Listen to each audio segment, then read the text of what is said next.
Depuis petite, je suis passionnée par les chevaux. Ils sont mes antidépresseurs, les gens que je n'ai pas eus. J'ai toujours essayé de les comprendre plutôt que de les soumettre. Souvent, l'on dit qu'il ne manque aux animaux que la parole. Pourtant, la vérité est tout autre. Les animaux, et en particulier les chevaux, ont un langage. Peu vocalisé bien sûr, mais existant si on sait le reconnaître. Ce langage s'appelle le langage corporel. Il permet de faire passer toutes sortes d'émotions comme la curiosité, la joie ou la colère.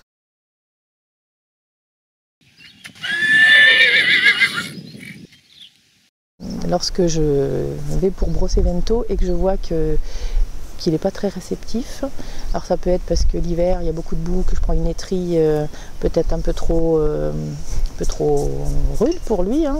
C'est comme pour nous, hein, quand on vient vous brosser, voilà, ou une brosse à cheveux qui fait mal aux cheveux, enfin voilà, par moment je sens que ça peut l'agacer, ou que sous le ventre il n'a pas envie d'être brossé, donc il donne des petits coups avec son pied parce qu'il est chatouilleux, ou alors carrément il me fait comprendre qu'il n'a pas envie, hein. Je le vois, il remue, il reste pas en place, ou parfois même il s'en va, donc libre à moi de le rattraper, mais dans ce cas je me dis bon ben j'ai pas envie, il n'a pas envie, donc je vais le laisser tranquille.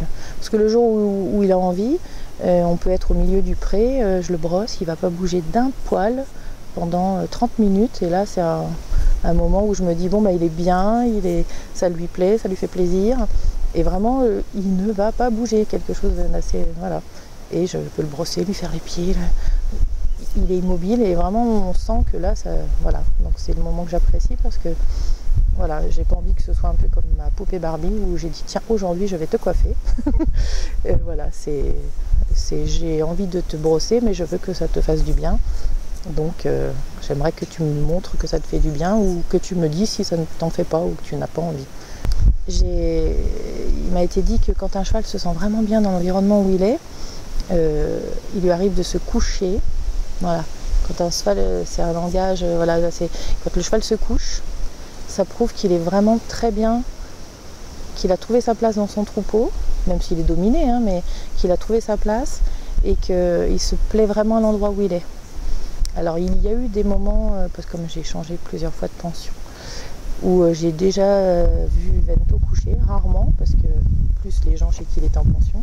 Mais je sais qu'un cheval couché ou des chevaux couchés dans un pré ensemble signifie qu'ils ont trouvé une hiérarchie et que même s'il y a des dominés et des dominants, ça se passe bien. On parle de bulle chez le cheval, c'est-à-dire que tout autour du cheval, il y a un espace de protection. À partir du moment où l'autre cheval rentre dans cette bulle-là, le cheval va s'en défendre ou alors va fuir. Et la bulle de protection du cheval, donc elle fait tout le tour de son corps et elle est très importante derrière pour le protéger des prédateurs, des loups notamment, à l'état sauvage. Et elle est aussi forte devant pour aussi protéger des prédateurs. Quand on travaille avec les chevaux, en fait, il faut faire attention à cette bulle qui est tout autour de son corps et qui prend tout l'arrière du corps du cheval, autour des épaules et beaucoup devant. Voilà. Donc quand un autre cheval s'approche de lui, soit ça va être un cheval qui est plutôt dominé, et dans ces cas-là, il s'en va, il laisse la place à l'autre. Soit c'est un cheval qui est plutôt dominant, et dans ces cas-là, il va faire fuir l'autre.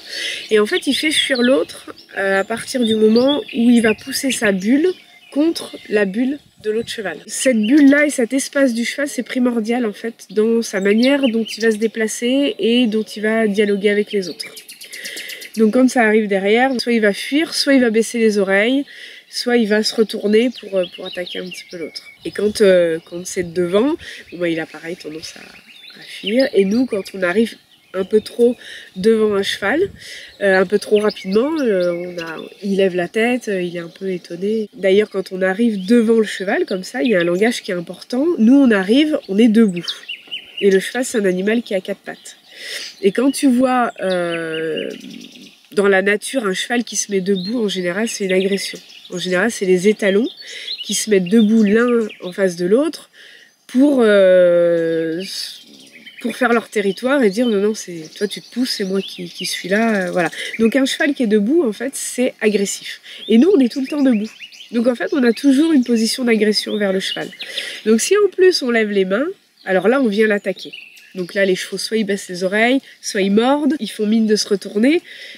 Tout ça, c'est du langage de défense et d'attaque. Donc déjà, nous, si on arrive et qu'on cache nos mains, c'est un langage important pour dire au cheval, je viens pas en hostilité, je rentre dans ton espace, dans ta bulle, mais pas de manière agressive. Après, les chevaux, pour se dire bonjour, en général, ils font un naso-nasal. C'est-à-dire qu'ils tendent le nez et ils viennent te sentir. Toujours, ils viennent nous sentir. Alors, c'est pas pour forcément aller chercher un petit truc dans notre poche. Ça, ils le savent très bien le faire aussi.